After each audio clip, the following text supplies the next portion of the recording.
Well. It seems we have some naysayers in the audience. So, being that this is a fandom that tends to be very, let's say, divisive about certain episodes, I will occasionally do a My Little Pony vlog where people in the comments section will almost consistently disagree with whatever I thought about the episode. Which is fine, but I tend to stick to my guns. I still think that Rarity is a little too out of character in Sonic Rainboom.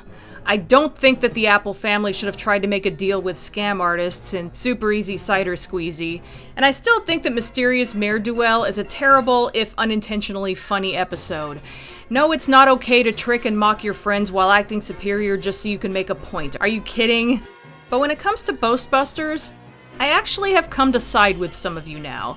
The comments were not the tipping point, but they did kind of plant a seed of doubt in my brain that just kind of sat there, mostly inactive, until I read a certain fanfiction that helped me see an alternate way that one of the characters could have handled Trixie, and I get it now. So when I did a video a while back where I talked about grimdark fanfiction, I talked a bit about the killer Rarity verse. Basically, Rarity is a serial killer in this story, but when she isn't doing that, she is exactly the way she is on the show. There was a chapter that took place during Boast Busters, and that chapter ended with Rarity tracking down Trixie after she left Ponyville and torturing and killing her. And no, that's not the story that changed my mind about Boast Busters, bear with me here. The writer of that story wrote an alternate universe version called A Shadow Hangs Overhead, where Rarity gets caught after her first kill, which was in self-defense, so she doesn't become a serial killer, and it changes everything. One of the biggest differences is how she treats Trixie. Not only does Rarity not challenge Trixie during her magic show the way the rest of them do, she gets bored with the whole thing and just goes home.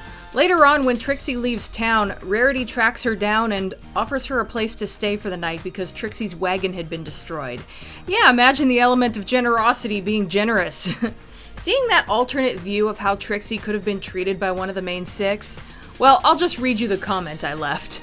Well, I'm now thoroughly convinced that Boast Busters was a bad episode. They were all pretty shitty towards Trixie in that episode. This is really more along the lines of how it should have been done. And then after getting downvoted a couple times, proof that you can't please everyone, I guess, I added, I probably shouldn't say bad episode. It's still enjoyable. It's more that the main six could have been written better.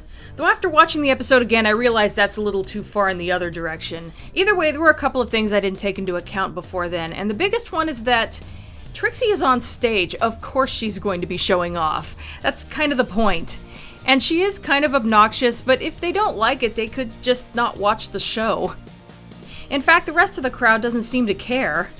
If anything, it's pretty rude to heckle someone, so that really kind of makes the main six look bad. You could still argue that Trixie is partly in the wrong with how she's acting, but the main six are also in the wrong, even though it's treated like it's justified. And I do still get what the creators were going for. They needed an easy way to set up a character showing off too much so they could show that that's a bad thing to do. They just kind of set it up badly. And like I said, Trixie is definitely not in the right. She shouldn't have lied about vanquishing an Ursa Major, but you know, she didn't just do that out of nowhere. If Dash hadn't challenged her, she might not have said that. But this was a really early episode, episode 6 of season 1, so I feel like we could stand to give it a little leeway. As I've said before about season 1 episodes that were handled badly, if they were to make it now, they probably would have handled it better. And hell, the rest of the episode is fine as far as I'm concerned. I love everything about the Ursa Minor. Everyone is funny in it. There's no need to go strutting around and showing off like that. Oh? That's my job! And it's got one of my favorite Rarityisms. Afraid you'll get a hair out of place in that rat's nest you call a mane? Oh, it is on! So yeah, what I'm taking a little too long to say is that they shouldn't have tried to establish Trixie's boasting issue by having her be a performer on stage and have everyone heckle her. That said, she is obnoxious, so I definitely get the urge. But the main six shouldn't have done that, or at least maybe they could have admitted to being wrong about it later. Granted, Trixie doesn't apologize for any of the problems she helped cause. If she had, they could have admitted that they contributed to it. And this is stuff that I probably should have thought of when I covered Boast Busters, but didn't for whatever reason. Oh well. In any case, Magic Duel handled it a lot better. Trixie is actually a threat, and there's a good reason for them hating her. Also, she apologizes at the end, which is nice. So anyway, those are my updated thoughts on Boast Busters. I don't have any plans on revisiting any more episodes because I haven't had a change of heart about any of the others that I can think of, but there you go. I figured that alongside Magic Duel was a good place for this video.